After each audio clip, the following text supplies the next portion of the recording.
Assalamualaikum warahmatullahi wabarakatuh. Selamat pagi rekan-rekan mahasiswa di semester 4 ya, di mata kuliah komunikasi antar budaya. Hari ini kita akan melakukan pembelajaran secara online ya. Dan kita hari ini tidak bersama-sama bermuajah di kelas, tapi kita akan melaksanakan perkuliahan secara online. Anda tinggal nanti menyimak video ini, kemudian nanti di kolom komentar nanti Anda berkomentar, memberikan komentar atas video ini, dan komentar Anda akan menjadi salah satu bukti kehadiran. Nanti setelah ini Anda membuat sebuah catatan, mereview tentang materi hari ini, kemudian upload di Siakan. Itu barangkali sistematika dalam perkuliahan hari ini. Dan mungkin selama bulan Ramadan kita akan melaksanakan kuliah secara online ya. Kita sudah punya teknologi, kita tinggal memanfaatkan teknologi tersebut. Materi yang akan saya hantarkan pada perkuliahan hari ini yakni tentang kebudayaan dalam konteks komunikasi antar budaya ya. Kita sudah singgung kemarin bahwa komunikasi antar budaya pada khususnya merupakan peristiwa yang terus berkembang sepanjang kehidupan masyarakat ya. Dalam konteks teori komunikasi ya, hubungan antar budaya menjadi substansi interaksi antar manusia ya, baik sebagai individu maupun lokal. Bahkan komunikasi antar budaya itu memicu terjadinya perubahan sistem sosial, politik, ekonomi, dan bisnis antar negara. Maka daripada itu, komunikasi antar budaya menjadi suatu kebutuhan bagi masyarakat, bangsa, dan negara dalam membangun hubungan serta mengembangkan berbagai kajian ilmu baik tentang komunikasi dan antropologi. Ya. Jadi kita berbicara komunikasi antar budaya itu komunikasi disandingkan dengan ilmu antropologi, gitu ya. Komunikasi itu menjadi alat medianya, gitu ya. Sementara substansinya adalah dalam antropologi, gitu ya. Nah, Indonesia sebagai bangsa yang pluralis ya, pluralistik dikatakan menurut para ahli ya, dalam sebuah hal tidak ada yang sama gitu ya, dari bahasa, dari suku, budaya gitu ya, seperti ya etnis, ras, agama, tradisi, adat istiadat, juga kepentingan politik dan ekonomi gitu ya.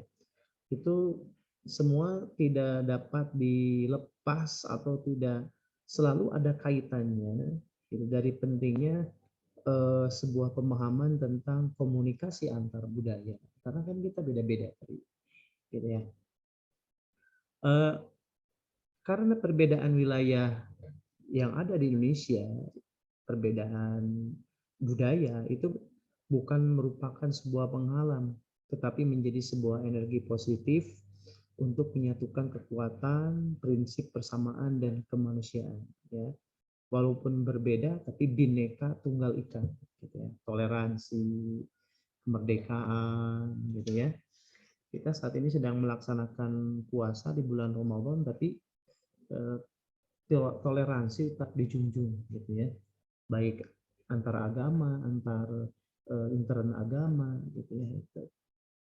Nah, prinsip-prinsip yang tadi kita bicarakan itu menjadi sebuah tolak ukur bagaimana terciptanya pemahaman dan konsepsi yang sama tentang Indonesia gitu ya.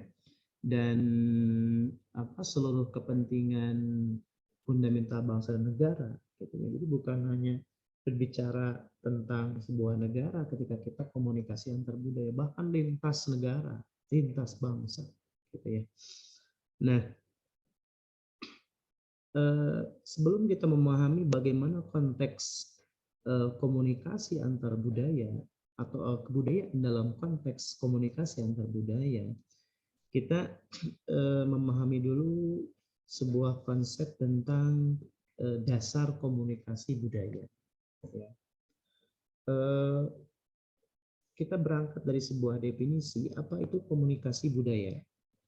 Komunikasi budaya itu adalah komunikasi yang terjadi dalam kebudayaan yang sama, ya. Jadi satu budaya yang sama, gitu ya. Nah, adapun dalam komunikasi budaya itu terjadi yang namanya fungsi sosial komunikasi budaya. Yang pertama ada fungsi pribadi, yang kedua adalah fungsi sosial. Fungsi pribadi itu fungsi komunikasi yang ditunjukkan melalui komunikasi yang bersumber dari seorang individu. Biasanya untuk menyatakan identitas sosial, integrasi sosial, dan untuk menambah pengetahuan.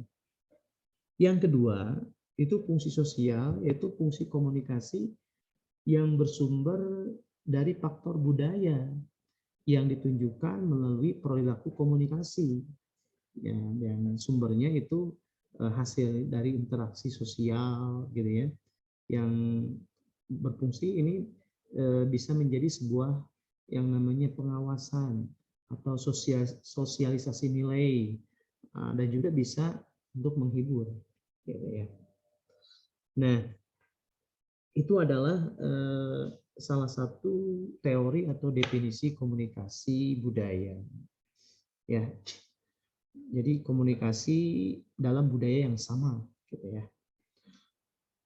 Selanjutnya dari komunikasi budaya ini ada asumsi-asumsi dasar atau teori-teori yang berkaitan dengan komunikasi budaya ini, gitu ya. Di antaranya itu dalam kajian budaya, gitu ya, ada yang namanya perspektif teoritis yang berfokus pada cara budaya dipengaruhi oleh budaya yang kuat dan dominan, gitu ya. Nah, ini kajian budaya ini bahkan bisa jauh melampaui kajian media, gitu ya. Nah, kajian budaya ini erat kaitannya dengan sikap, pendekatan, dan kritik mengenai sebuah budaya, gitu ya. Nah, ini bisa kajian budaya ini ya sangat berkembang di Inggris, gitu ya. Di antaranya Stuart Hall adalah seorang teoretikus budaya dan juga beliau adalah mantan direktur Center for Contemporary Cultural Studies, gitu ya. Ia menyatakan bahwa media merupakan alat yang kuat bagi kaum elit, gitu ya. Nah, itu. Nah, media itu fungsinya untuk mengkomunikasikan cara-cara berpikir yang dominan, gitu ya. Itu tanpa memperdulikan efektivitas pemikiran tersebut, gitu ya. Nah, sementara kajian budaya menekankan bahwa media menjaga agar orang-orang yang berkuasa tetap memiliki kekuasaan, sementara yang kurang berkuasa hal-hal yang diberikan kepada mereka, gitu ya. Nah, ini juga kajian budaya itu mempelajari bagaimana kegiatan rekreasi, hobi, olahraga, juga untuk berusaha yang memahami cara individu untuk bisa berfungsi dalam masyarakat, gitu ya. Jadi budaya itu suatu jalan seseorang bisa diterima di sebuah masyarakat juga, gitu ya. Ya pada intinya itu kajian budaya itu bergerak melampaui interpretasi mengenai masyarakat yang kaku, gitu ya, dan terbatas menuju sebuah konsepsi budaya yang lebih luas, gitu. Di budaya itu semakin berkembang, semakin meluas, gitu ya. Dan teori-teori ini berakar pada beberapa klaim yang penting mengenai budaya dan kekuasaan, gitu ya. Budaya ini tersebar menginvasi semua sisi perilaku manusia dan merupakan bagian dari struktur kekuasaan yang bersifat hierarkis, gitu ya. Nah, apa asumsi dari komunikasi budaya ini? Asumsi pertama yaitu berkaitan dengan pemikiran mengenai budaya adalah sebuah komunitas makna, gitu ya. Jadi budaya itu dihasilkan dari kesepakatan, gitu ya, dan mempunyai makna, gitu ya. Contohnya berbagai norma, ide, dan nilai, gitu kan. Itu semuanya bentuk pemahaman masyarakat yang membantu seseorang untuk menginterpretasikan realitas mereka, gitu ya. Dan itu merupakan bagian dari ideologi sebuah budaya, gitu ya. Dan dalam praktik luasnya, gitu ya, budaya itu praktik budaya dan institusi itu mempengaruhi ideologi kita, gitu ya, di mana ideologi itu selalu dipengaruhi oleh budaya. Contoh itu ya, banyak sekali Islam, gitu kan. Islam masuk ke Indonesia tidak sama persis seperti di Arab, gitu ya, karena sudah terpengaruh oleh budaya, gitu ya. Yang namanya kita mengenal seni, ada wayang, ada gamelan, gitu ya, dan budaya itu berpengaruh, gitu ya, mempengaruhi, gitu ya, terhadap ideologi, gitu ya. Dalam hal ini ya Islam itu sendiri, gitu ya. Dan Islam itu kan sesuatu yang dinamis, gitu ya. Nah, itu dimanapun dia berada selalu berusaha untuk menyesuaikan diri, gitu ya. Nah itu namanya Islam, gitu ya. Islam di kita dikenal dengan Islam Nusantara, gitu ya. Nah, itu. Dalam hal ini Graham Murdoch pernah menyatakan bahwa ketersebaran budaya pada semua kelompok secara konstan dalam menciptakan dan mengulang sistem makna dan memberikan bentuk pada makna, gitu ya. Nah, itu ya bisa dalam bentuk-bentuk yang ekspresif, gitu ya, praktik-praktik sosial dan institusi-institusi, gitu ya. Nah itu tadi yang pertama lebih kepada makna, gitu ya, asumsinya. Yang kedua, asumsi kedua dari kajian budaya berkaitan dengan manusia sebagai bagian penting dari sebuah hierarki sosial yang kuat, gitu ya. Yang pertama menyatakan bahwa asumsi dasar teori komunikasi budaya itu adalah makna. Yang kedua menyatakan bahwa hal yang terpenting dalam komunikasi budaya itu adalah manusia, gitu ya. Nah, juga ini karena manusia itu kan ada dalam setiap hierarki, dia adalah pelaku budaya. Nah itu ya. Oke lanjut. Setelah kita memahami komunikasi budaya, gitu ya, maka komunikasi budaya, gitu ya, Eh, apa saja teori yang dibangun dalam teori komunikasi budaya? Yang pertama kita mengenal yang namanya teori akomodasi komunikasi. Ya, apa itu teori akomodasi komunikasi? Ini teori yang sangat apa istilahnya tren gitu ya, yang pernah dipaparkan dalam kajian komunikasi antar budaya, yaitu oleh Howard Giles ya. Komunikasi ini didasarkan pada observasi bahwa komunikator itu sering menirukan perilaku satu sama lain, gitu ya.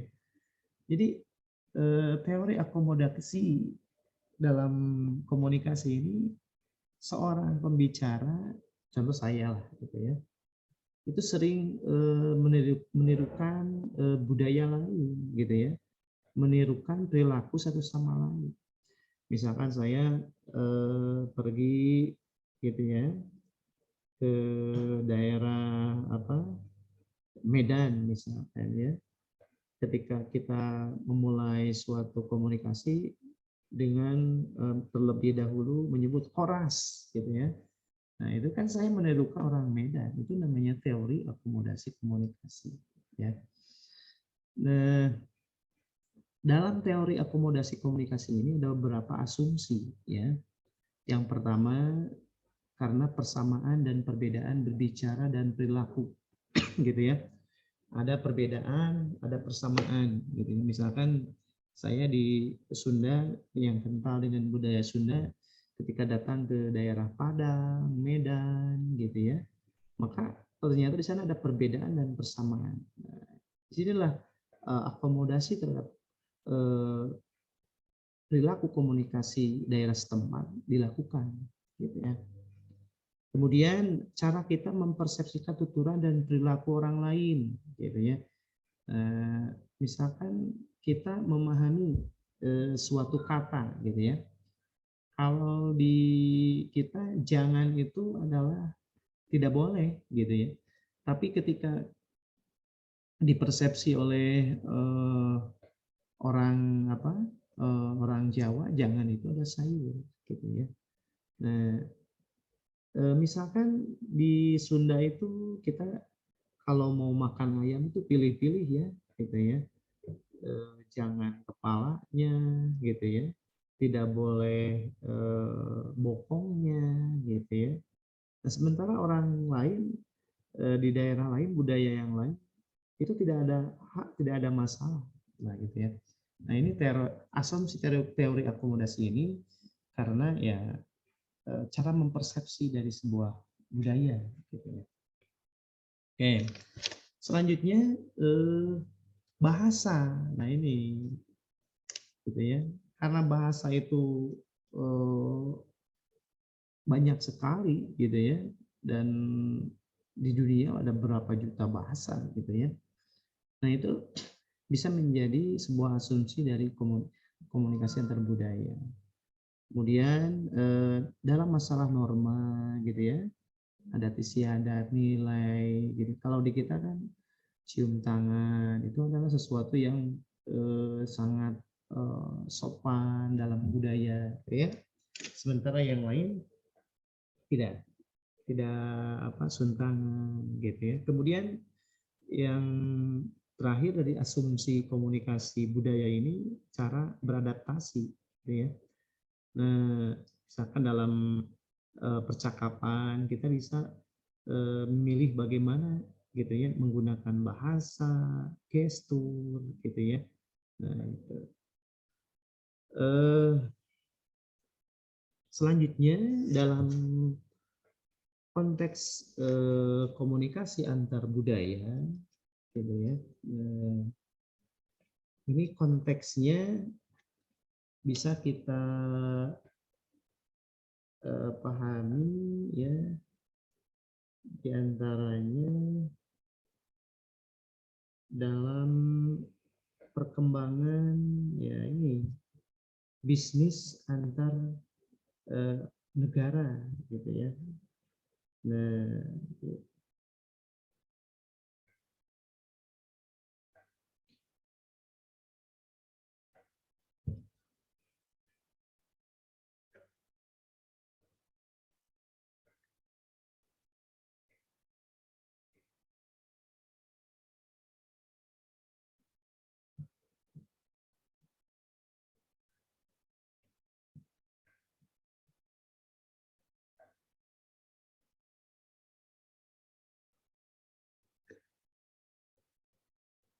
karena adanya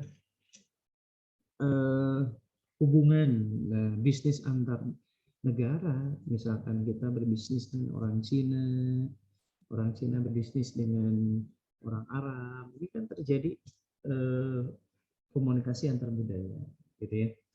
Terus karena latar belakang sistem nilai yang dianut setiap daerah, bangsa, dan negara berbeda, ini bisa berlaku bukan hanya antar negara, gitu ya.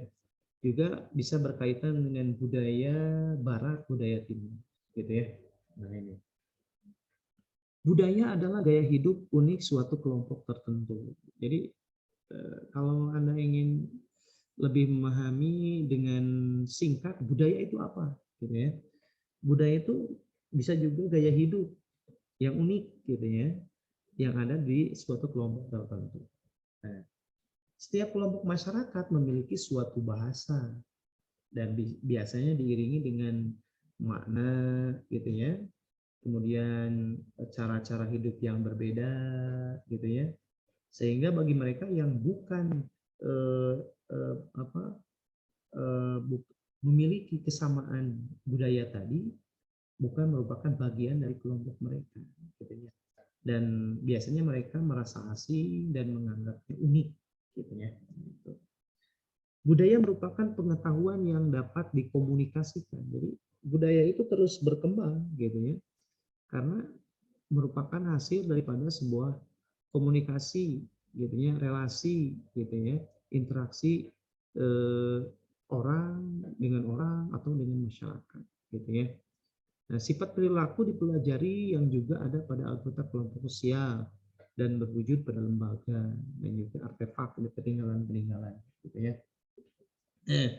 Pengetahuan ini menyangkut cara menghadapi dan beradaptasi dengan tantangan hidup yang ada. Jadi dulu orang untuk mengatasi bencana, gitu ya, untuk bisa hidup, survive dalam kehidupan, gitu ya.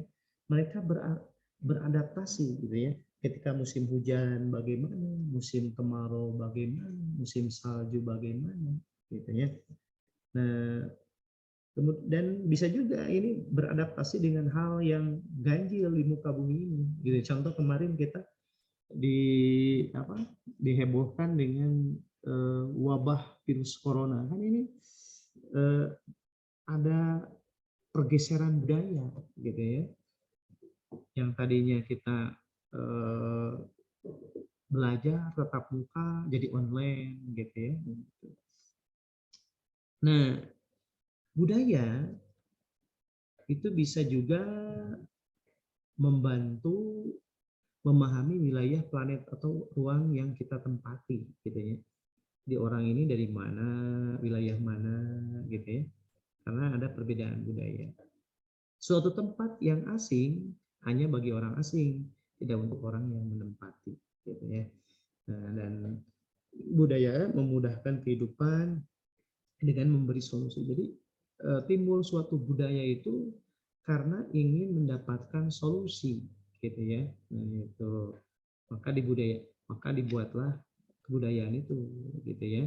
Kebudayaan berladang, berburu, gitu ya. Nah, itu adalah solusi-solusi pada zamannya, gitu ya. Nah, itu. Nah, Porter dan Samovar itu menyebutkan unsur budaya dalam KB itu pertama adalah persepsi, gitu ya. Apa itu persepsi? Nah, persepsi adalah suatu proses internal yang dilakukan untuk memilih, mengevaluasi, dan mengorganisasikan rangsangan dari lingkungan eksternal. Jadi kita itu menangkap berbagai macam rangsangan, gitu ya, atau juga bisa kita sebut dengan yang namanya pesan. Nah, pesan itu kita bisa pilih, bisa evaluasi, dan kita organisasikan. Nah, itu diantara adalah kegiatannya persepsi, gitu ya. Proses persepsi itu kita memilih, mengevaluasi, mengorganisasikan, memahami apa-apa yang datang dari luar, gitu ya.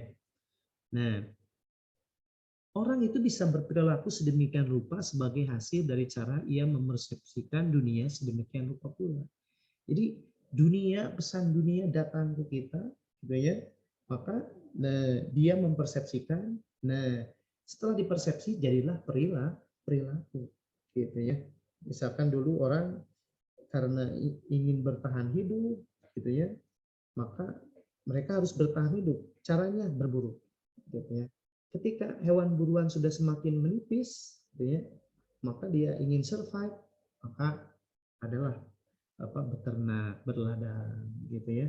Dan sekarang banyak sekali tuntutan, gitu ya, untuk mencapai hidup yang lebih baik, maka timbullah industri-industri, gitu ya. Nah, ini perilaku ini adalah hasil persepsi. Persepsi adalah hasil dari kita menerima rangsangan-rangsangan dari luar, gitu ya. Nah, menurut Porter dan Samovar, perilaku ini dipelajari sebagai bagian dari pengalaman budaya mereka, gitu ya. Ya, experience is the best teacher, gitu ya. Nah, itu.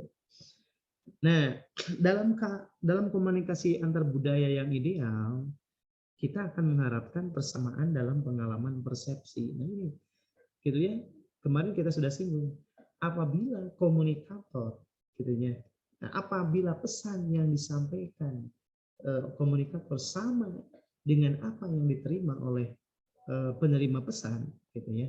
Nah, maka itu adalah komunikasi yang efektif. Nah, ini dalam komunikasi antar budaya yang ideal itu persepsi antara pemberi pesan dengan penerima pesan itu harus sama, gitu ya. Nah, itu. Namun, ada kalanya karakter budaya cenderung itu memperkenalkan pada pengalaman yang tidak sama, dan ada kalanya pengalaman orang beda-beda, gitu ya. Nah, sehingga ya persepsinya juga berbeda, gitu ya. Nah, itu. Yang kedua, unsur budaya dalam komunikasi antar budaya itu adalah proses verbal. Verbal itu ya kata-kata, gitu ya. Nah, proses verbal ini berhubungan dengan proses pemberian makna saat melakukan komunikasi antar budaya, gitu ya, kata-kata. Proses verbal ini terjadi diantaranya dengan beberapa hal ya, yaitu bahasa verbal. Nah, ini bahasa kita artikan sebagai lambang ya, bahasa. Kemudian pola pikir, mindset, gitu ya. Bagaimana pola pikir suatu budaya itu mempengaruhi cara individu dalam budaya berkomunikasi, gitu ya. Jadi pola pikir itu ya karena dia itu mempersepsinya, gitu ya, dengan pengalaman yang berbeda, maka setiap orang punya pola pikir yang berbeda, gitu ya. Kemudian yang ketiga, gitu ya, itu proses non verbal, gitu ya. Nah, ini biasanya lambang-lambang, gitu ya, pakai gerak isyarat, ekspresi wajah, pandangan mata, gitu ya. Dan ya lambang-lambang tersebut ada kalanya berbeda kita mempersepsinya, ya, ya karena kembali tadi berbeda, gitu ya, dalam beda pengalaman. Oke, dalam proses non verbal itu ada perilaku non verbal ya. Nah, kebanyakan komunikasi non verbal berlandaskan budaya bahwa sesuatu yang dilambangkan merupakan hal yang telah disebarkan budaya kepada anggotanya, gitu ya. Ini sentuhan misalkan ya, sebagai bentuk komunikasi dapat menunjukkan cara non komunikasi merupakan produk budaya, gitu ya. Itu kan kita misalkan seorang ayah kepada seorang anak, gitu ya. Dia tidak berkata-kata tapi dia mengelus-ngelus rambutnya, gitu ya. Itu sebagai tanda kasih sayang misalkan ya. Kemudian konsep waktu juga, gitu ya. Penggunaan ruang. Nah, ini juga merupakan perilaku non verbal, gitu ya. Nah, yang keempat dalam unsur budaya, gitu ya, dalam komunikasi antar budaya itu adalah prasangka, gitu ya, danun, gitu ya, kita menyebutnya. Prasangka itu apa? Sikap perasaan orang-orang terhadap golongan tertentu, gitu ya. Misalkan suku anu seperti apa, gitu ya. Nah, itu ternyata prasangka itu bisa menghambat dalam komunikasi antar budaya yang efektif, gitu ya. Maka ketika kita melakukan komunikasi antar budaya gitu ya, hindari sebuah prasangka gitu ya. Nah itu karena ya prasangka itu gitu ya bisa juga eh, menjadi apa penghambat gitu ya dalam komunikasi antar budaya. Nah yang patut kita pahami juga ini kata Pak Dr. Muhammad Qadir, kita sebagai mahasiswa komunikasi harus sudah sangat melotok gitu ya dengan unsur-unsur komunikasi ini gitu ya. Pertama kita sebut source atau sumber gitu ya. Bisa bisa dari orang sebagai individu atau kelompok gitu ya. Ada juga yang disebut dengan encoding, penyandian gitu ya. Simbol kebudayaan yang dimiliki oleh setiap kelompok. Nah ini yang ketiga adalah pesan atau message. Ya, ini pesan yang dikomunikasikan oleh para komunikan gitu ya. Kemudian ada channel, ada salurannya. Nah, ini adalah media yang menghubungkan para komunikan. Gitu, apa? Gitu. Dan kemarin eh, kita menyebutnya komunikan, sekarang menyebutnya penerima atau receiver, gitu ya. Nah, orang yang menerima pesan, gitu ya. Sumber itu adalah orang yang memberikan pesan, penerima adalah orang yang menerima pesan. Kemudian, nah, ada feedback kemarin, gitu ya. Di komunikasi antar budaya kita menyebutnya adalah decoding atau penyandian balik gitu ya. Nah itu kemudian ada respon atau tanggapan, balikan atau feedback gitu ya. Nah jadi ada pemanaan gitu ya dari pesan yang disampaikan. Oke, itu barangkali eh, materi kita kali ini dalam kebudayaan dalam konteks komunikasi antar budaya. Oke, saya cukupkan sekian materi kita hari ini. Silakan Anda nanti mereview, kemudian ditulis tangan reviewnya. Setelah direview, ya dalam mereview itu Anda menggunakan tulisan tangan, ya. Kemudian hasil daripada review itu Anda upload ke Siakat di materi kita yang keberapa ini? Ketiga, keempat nih. Nah itu, oke. Jangan lupa Anda berkomentar dalam YouTube ini, dalam video ini. Kemudian nanti Anda buat sinopsis atau review dari materi ini. Setelah mereview, nanti Anda upload ke sini. Oke, tetap jaga kesehatan. Semoga dalam melaksanakan ibadah puasa kita diterima oleh Allah Subhanahu wa taala dan terus jaga kesehatan ya. Mohon maaf atas segala kekurangannya. Assalamualaikum warahmatullahi wabarakatuh.